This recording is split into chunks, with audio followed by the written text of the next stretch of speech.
భారతదేశంలో జరిగే పెళ్లిళ్లలో వధువు తల్లిదండ్రులు కట్నం ఇవ్వడం మామూలే. అది బంగారం కావచ్చు, డబ్బు కావచ్చు, ఆస్తులు కావచ్చు. అయితే అవి వరుడికి ఇస్తున్నట్లే అని అంటారు. దానిపై భర్తకు పూర్తి హక్కులుంటాయని చెబుతారు. అయితే భార్య తెచ్చిన కట్నంపై భర్తకు ఎలాంటి హక్కు ఉండదు అని సుప్రీంకోర్టు తేల్చి చెప్పింది. అందుకు కారణం కూడా ఉంది.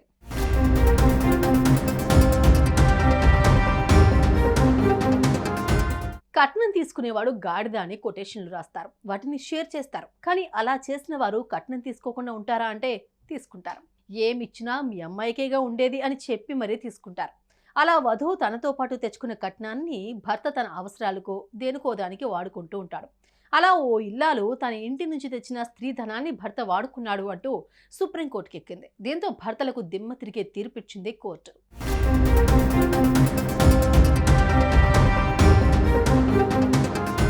కేరళకు చెందిన ఓ మహిళకు 2009లో వివాహమైంది.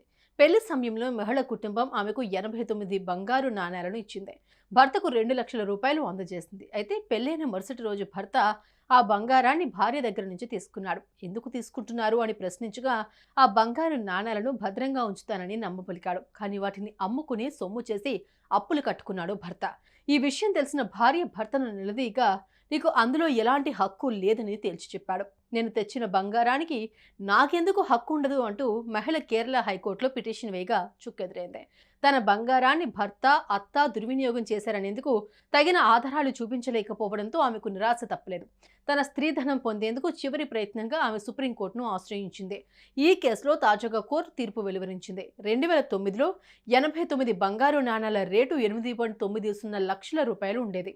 ఆనాడు వాటిని తీసుకుని వాడుకున్నందుకు పరిహారంతో కలుపుకుని 25 లక్షల రూపాయలు భార్యకు భర్త చెల్లించాలని, అది కూడా 6 నెలల్లోగా జరగాలని తీర్పునిచ్చింది న్యాయస్థానం.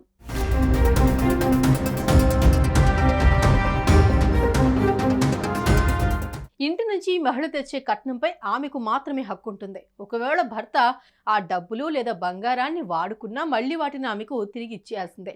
స్త్రీధనం అనేది సంబంధిత మహిళకు చెందిన పూర్తి ఆస్తి. దాన్ని ఆమె ఇష్టానుసారం ఖర్చు చేసుకోవచ్చు అని తేల్చి చెప్పింది.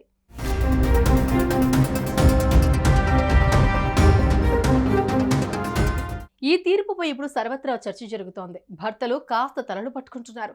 భార్య తెచ్చిన కట్నంతో బిజినెస్ పెట్టుకుని కార్లు కొనుక్కుని సెటిల్ అవుదాం అనుకుంటే ఈ మెలిక పెట్టారేంటి అని మండిపడుతున్నారు. మరి సుప్రీంకోర్టు ఇచ్చిన తీర్పుపై మీ అభిప్రాయం ఏంటో కూడా కామెంట్స్ లో తెలపండి.